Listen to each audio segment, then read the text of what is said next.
welcome back to the vlog. Something occurred to me yesterday, and it's that a big part of my organization and cleaning for me is to get a sense of control in my life. If you've been watching my vlog and you're even the most casual observer of human nature, that's probably pretty obvious to you. But there's so many things in life that you have no control over, that when I feel like I have even less control over those aspects, that's when I exert even more control over my personal environment. If you're driving a car, you can be careful and awake and alert and just an excellent driver. And yet, that will not keep you out of harm's way. There is always the potential that somebody else doing something can affect you. And it's just a very frustrating thing to be faced with the reality that so many people can have an idea about the way things should go, and I'm in the same boat as them. But because of their thinking, they get to choose where we're going. And that's just part of the reality of living in a democracy, right? Sometimes you will get the policies that you want, sometimes you don't. But that only feels fair when everybody's playing by the rules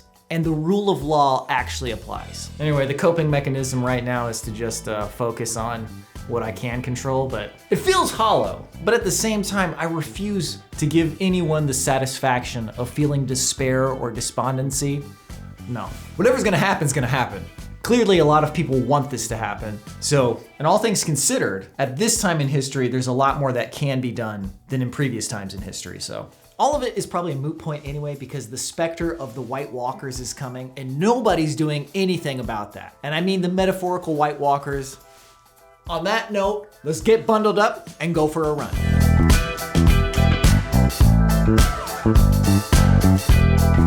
You know what this looks like? This looks like one of the characters from Warriors of the Wind, or as it's better known, Nausicaa of the Valley of the Wind. But I saw Warriors of the Wind first, and that movie was so good that even with what they did to that movie, just chopped it up. It was so great. And then I saw Nausicaa later, I was like, wow, come on, man.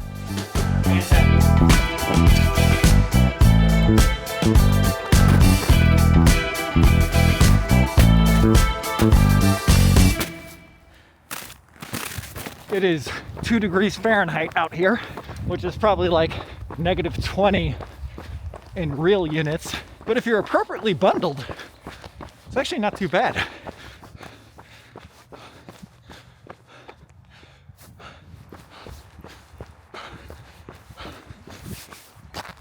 My brother and I were talking about this.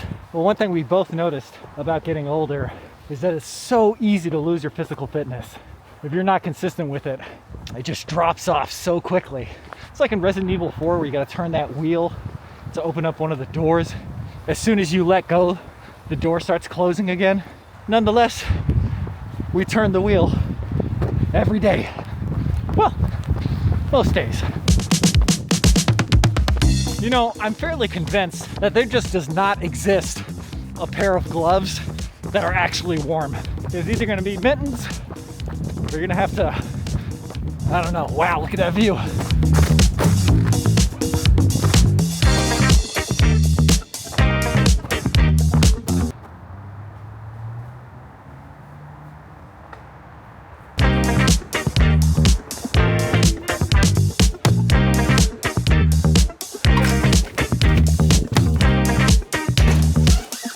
Okay, that was pretty intense. Felt good though.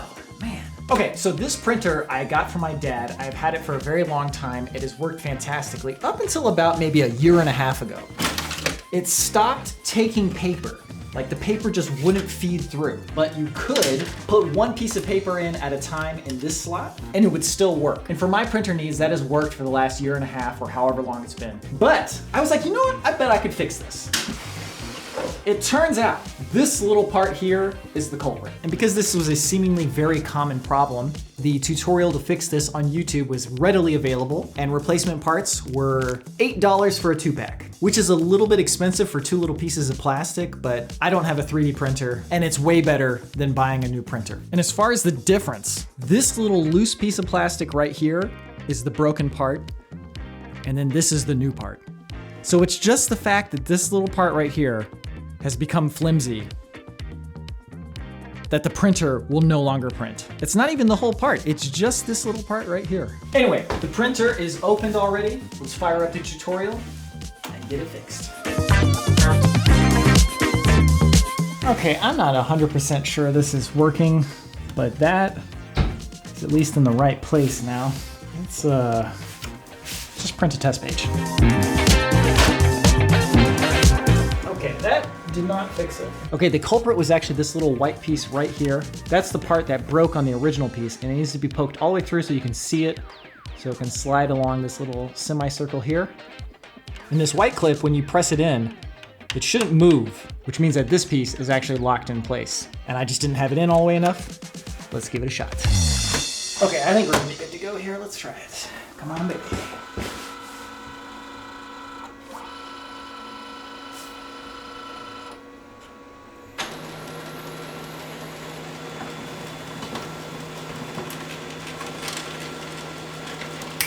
Hatcha! That's what I'm talking about. Wow. If you do not know the joy of repairing things simply and cheaply, oh, man. I highly recommend trying to repair something that's broken because, man, that is just so great. When you repair something and it works and you spent $8 to repair it, oh, it is just magnifico spaghetti sauce.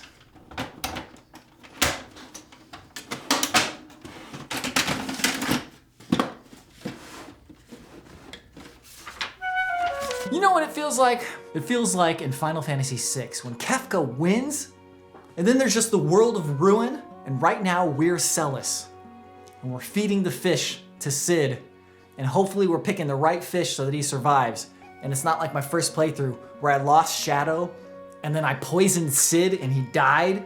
And you know, no matter what happens, one thing I believe in, and I have to believe in this, because if I don't believe in this, what is even the point of doing anything? It's that the people who want what's best for the most amount of people possible and will try to do the kind, right thing in all of their interactions that they can has to outnumber the people who just have so much contempt for other people. And history may judge me as not having done enough in the future. But one thing I refuse to be judged on by the future is that I will always try to do the right kind thing for the people around me and as many people around me as possible. And to act any other way is frankly just, it's a little move, man. It's a little move. Anyways, go get that airship, find your companions. Thanks for watching. See you in the next one.